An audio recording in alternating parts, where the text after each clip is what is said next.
1 o'clock. Good afternoon to you.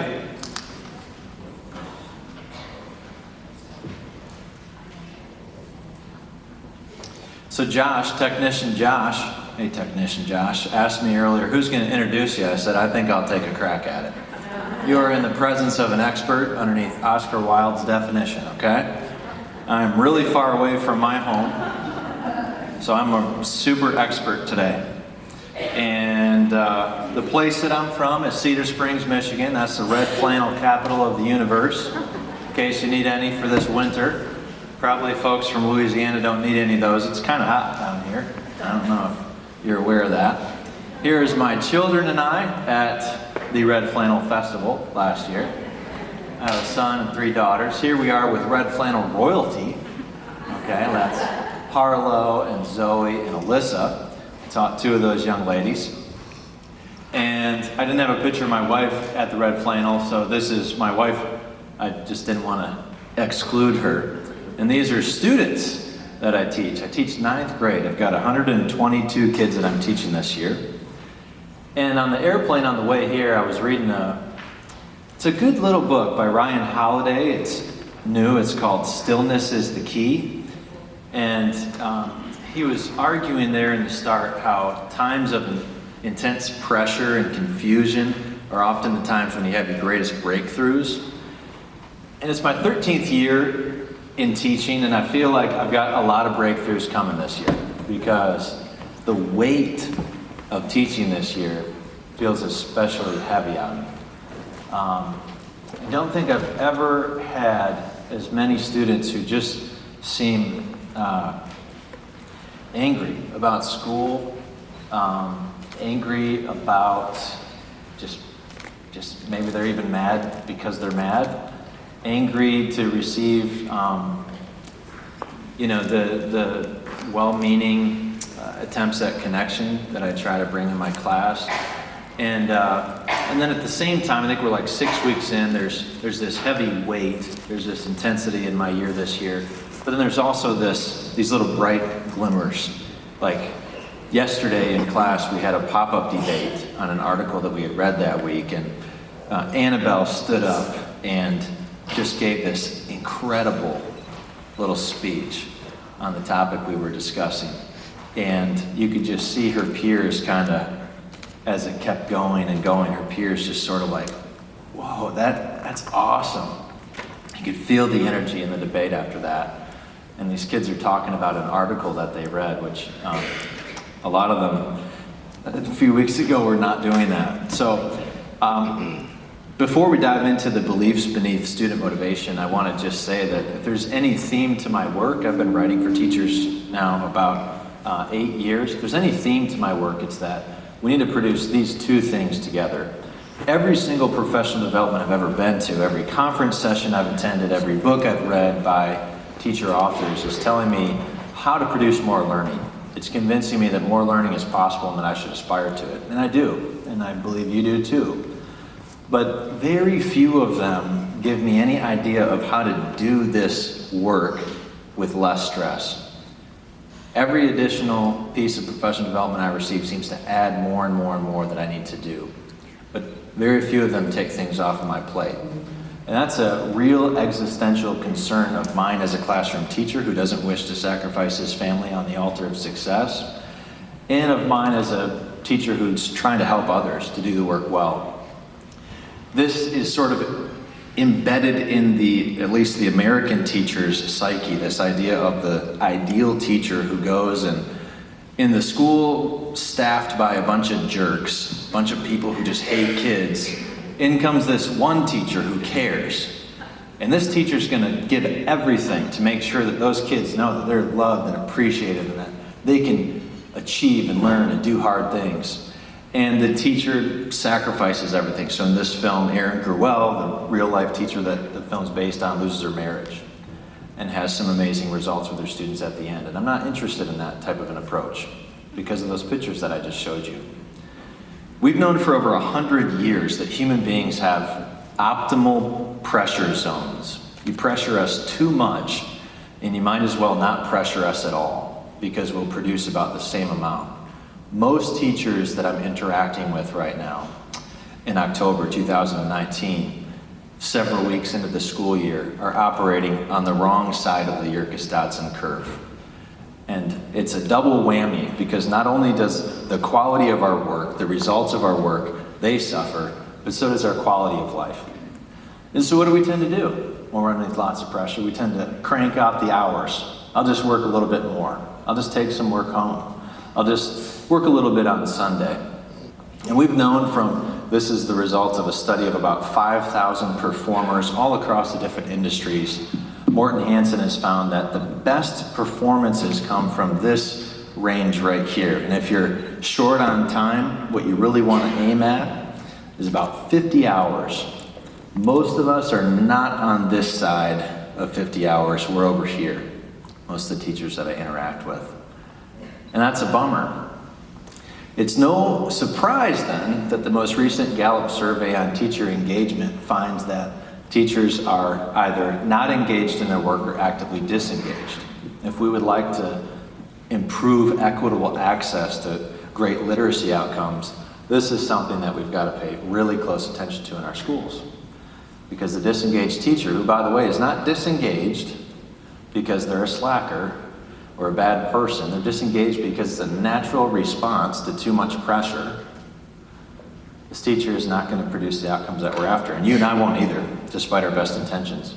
So the question that we're after is, how do we make the types of environments I'm using really broadly, the types of signals, the types of interactions, the types of messaging to students, the physical environment, how do we create environments that help students to find it easy to be motivated to read and write and speak and listen and think? And to not just do it, but to do it with some care, some ownership, some attention, some curiosity, without driving ourselves crazy. And the answer, I believe, is encapsulated in this principle. Our behavior, especially our most earnest behaviors, are driven by what we believe. And so we're going to look at 5 key beliefs today beneath student motivation. Before we do that, though, I want to touch on some really low-hanging fruit for you and I as people who care about literacy.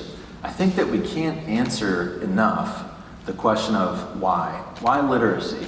I don't think that we can over-communicate the reasoning behind why we think literacy is so important. So if we're going to advocate for more reading across the school day, or more writing, or a different approach to reading or writing, we need to be the best communicators about why. And believe it or not, I don't think it's because literacy in and of itself is the goal of education. I don't think that's true. I think that the science teacher who's told, you gotta be a reading teacher now. Of course you're a reading teacher, science teacher, don't you know that? I think that it makes sense that that crushes them, that it demolishes their spirit, that it saps them of the will to engage in that professional development, because they did not become a science teacher, many of them, to teach reading. They wanted to teach science.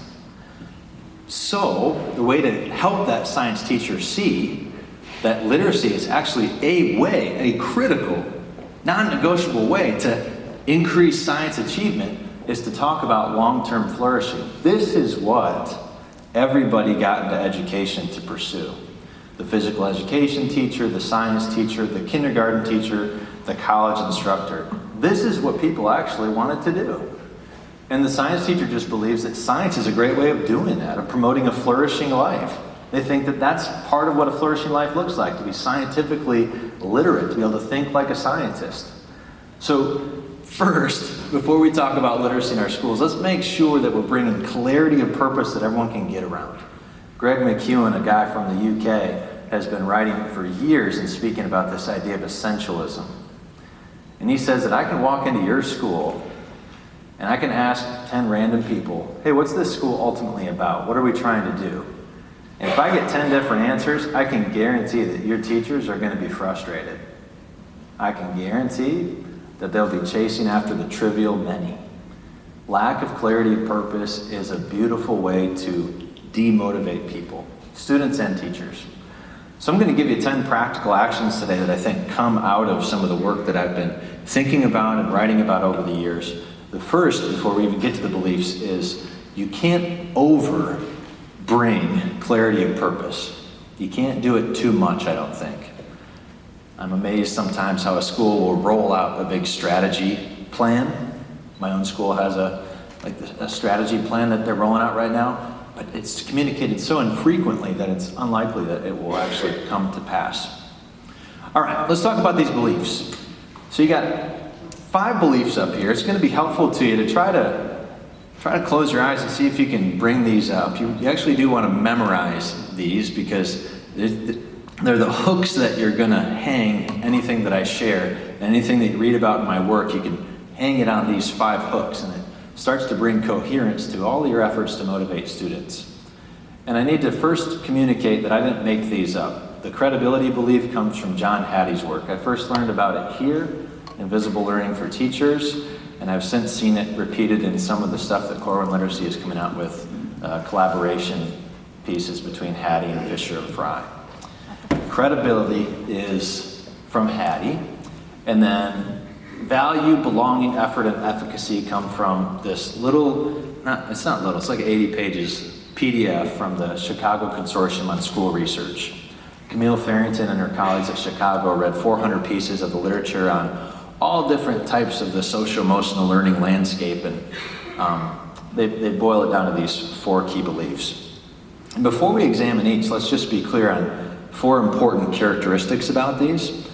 Not understanding these 4 things make these just one more add-on to our teaching, not like a foundational, fundamental layer that's pervasively integrated.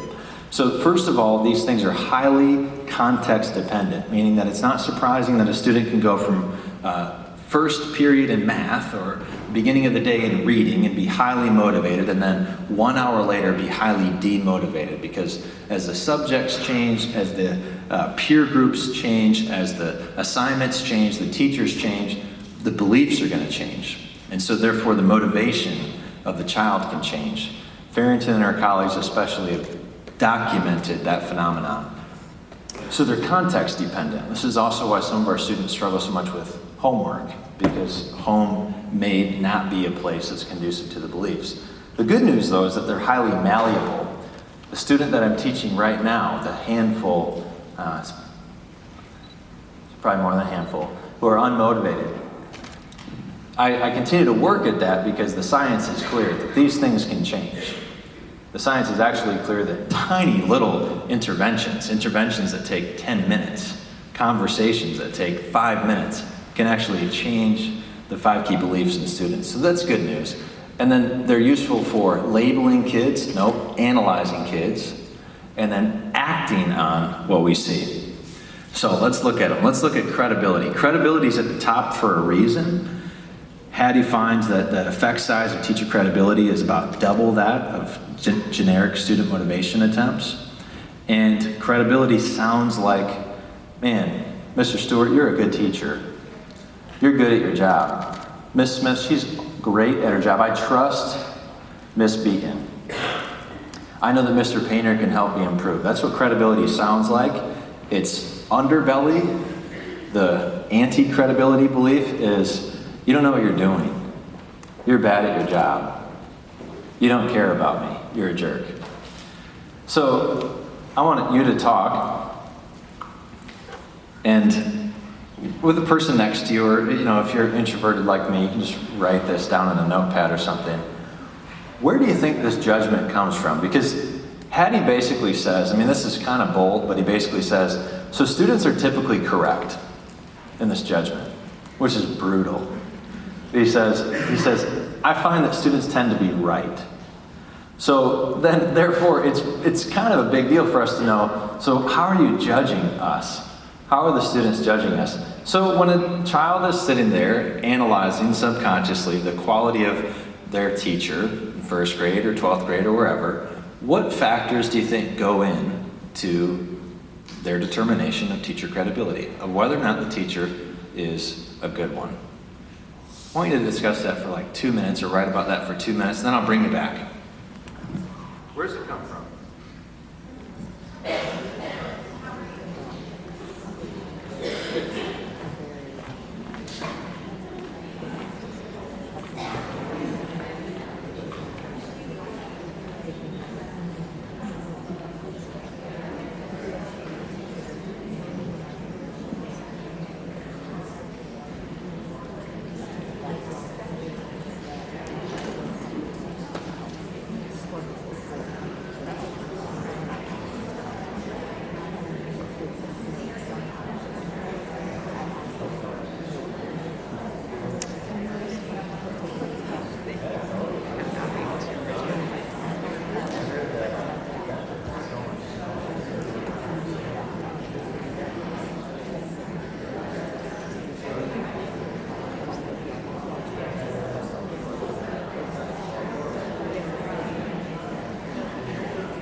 About 30 more seconds.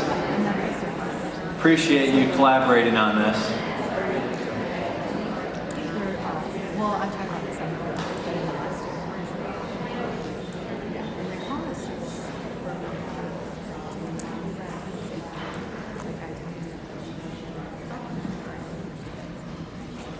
Okay, let's bring it back together. Thanks for letting me do that. It might come as a shock to you, but my 9th grade lessons typically don't look like me lecturing for 60 minutes. It's a little bit of an unnatural format. So, but I've got some good stuff for you here. I'm ready to have you walk away with some useful things. So, let me talk again. How many of you said something that has to do with the student perceiving that you care about them, that you like them, that you're interested in them? Yeah, I think of all the 3 things I'm going to say, CCP, care, competence, credibility. Care is probably the most powerful. And so wise is the teacher who seeks to find ways to make sure that every child in the room has a sense of, this teacher actually, they kind of care that I exist. They're interested in me. But, well, let me just say for myself, I missed half of this, a critical half of this, in the first part of my career. I was a teacher in Baltimore. I taught 6th, 7th, and 8th grade, and I did all types of elaborate things. I spent hours and hours per week to make sure that my students knew that I cared about them. So I would organize weekend field trips to the Holocaust Museum in DC. I took every single child at least once per year on a group mentoring trip to a local restaurant, CC's Pizza Buffet. Every kid, 3 years in a row, okay, on Wednesday night.